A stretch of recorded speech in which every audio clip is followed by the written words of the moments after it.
जोहार गाते को तेहना नवा वीडियो रे सानाम कोगे सागुन दाराम। तेहन दो चेद लिया बाñ उयहर दोहो का रेहो आदो नोते माने माठ से रे उल बागान धारे रे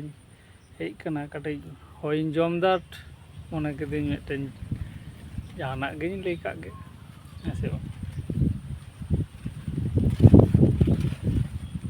आदो कथा दो हुयुग कना अब दिसोम ना सिचुएशन चेदा उन्नत बाड़िजोग कना मने अब माने आदि मारांग हर हुई काते रेहो नोआ ना समाधान दो बाबन लहा हिजुग कना एवं आले कोले चलाक लाहाक कान रेहो माने विभिन्न रकम पारगाना फारगाना को मेनाक कोआ नेतार दो ता उनको आले दो माने बोकड़ो गे को नेलेक लिया एवं जहाँ या तीते लहा हुयुग कना उना दो Ambedkar right party of India ना पार्टी रिना हो मिदटेन उस्कानी भाव कथा हो को लिए तबना किछु किछु पारगाना किछु को दो को कन सरहाव रे देखो सरहाव आले कना जे बांग आपेया कामी दो आदि नापाया मेनते और किछु दोको बोकड़ो को नेले लिया और तारपरे खाटो हको खाटो को मने कान चो आदो उनका गे उइकाग कना आदो चेद इन मेना आदो नोंका काते कि जहां लहाई उनी की और तायनम रेम दोहो दाड़ेया उनी दो लाहाग गियाय हेसे बा ओना दो बुझ हुयुग ताबोना और नोआ ने हिसो सियो हो बागी हुयुग ताबोना जेमन आमदा हर को रिसो ako mane mane olo bang barai khatir guru gomke ठीक सही बाको ठौको गदिया साधुराम चाँद मुर्मुआ कथा हो ठीक सही जानी कान बाको बुझाव कदा इना थेके हाना निया आते को रेपेया अकय दो धर्म आते अकय दो माने सुसुरिया लेकाते हो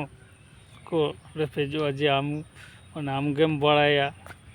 उनी दो बाय बाड़ाया माने उनी दो चिलेनी ये कनाय चेद ए कामी कदा नाना रकम येते माने तो को आरकी रिसो को उइका एवं खाटो को मने आरकी ओनागे लिया जे अकय हुडिंग अकय मारांग ना दो तायनम से रे दोहो काते जहाँ बुगी हुयुग जहाँ सारीगे नोआ दिसोम दो बदल रेना लाक्ति कना और बदल अक्तो हो सेटेर कना उना दो बन उइकाव काद गिया और चिकाते बदलोआ उना दो सानाम गेबन बाड़ाया से जायक आदो इना तेगे नोआ बदल रास्ता आदि लगन गे बदल ना कुरुमुटु हो मेना जाते नोआ 26 साल रेगे माने बदलोग मा अम्बेडकर राइट पार्टी खन मिदटान लिडार दोय चालाक कान गिया पार्लामेंट मिदटेन चलाव माने गे गोटा धरती शुधु भारत सुनुम दो बांग गोटा धरती ᱵᱚᱫᱚᱞᱚᱜᱼᱟ᱾ ᱱᱩᱭ ᱟᱢᱵᱮᱫᱠᱚᱨ ᱨᱟᱭᱤᱴ ᱯᱟর্টি অফ ইন্ডিয়া চিন্তা ভাবনা আয়াত ফিলোসফি মানে উনকু কমিটি কোয়াগ ফিলোসফি এখান সুনুম আপনার লেখা দো বাং পুরো টোটাल सिस्टम ना फिलोसफी जहाँ दो सांतार को गे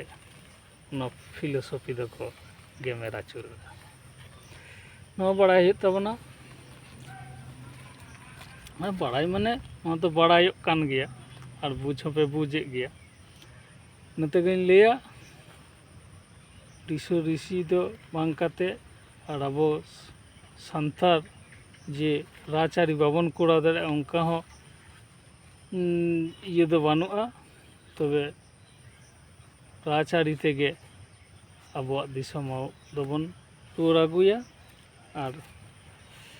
नुआ तेगे अब हमन लाहा चलाव दाड़िया और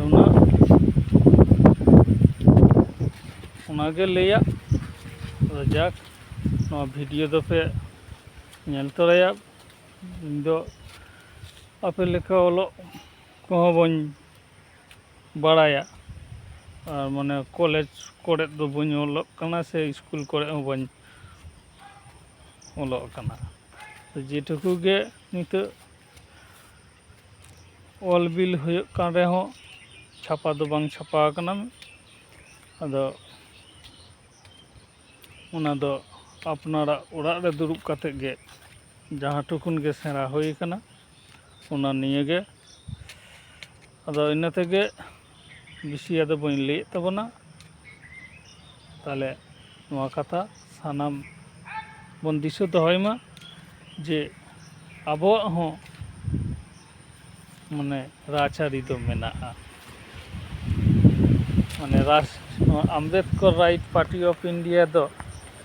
मिटन हुडिंग हुडिंग माने राचारी दो बांग कनाय नुई दो आदि मारांग गे माने राष्ट्रीय दल जहाँ को ले जेमन बीजेपी मेनाय कांग्रेस मेनाया माने नुकु दो जतो माने राष्ट्रीय दल को मेथा को उनका गे नुई Ambedkar right party of India हो राष्ट्रीय निके राष्ट्रीय दल गे कनाय गोटा भारत दिसम रे गई तेंगो दाड़े अदो नुत हिजुग कना अदो बिसी बइन लेया बिरा हो टुबुज कना नो वीडियो नोडे गे मुचादे तबना मा एनखान दोहराते सानाम को गे जोहार मा ताले नोआ कथा उयहर दोहो काग बाबन Ambedkar right party of India policy बन पढ़ा मा बुझ मा आजम मा बन कथा और छोटो हर जे नोआ पार्टी दो बन सपोर्टे मा एनखान जोहार।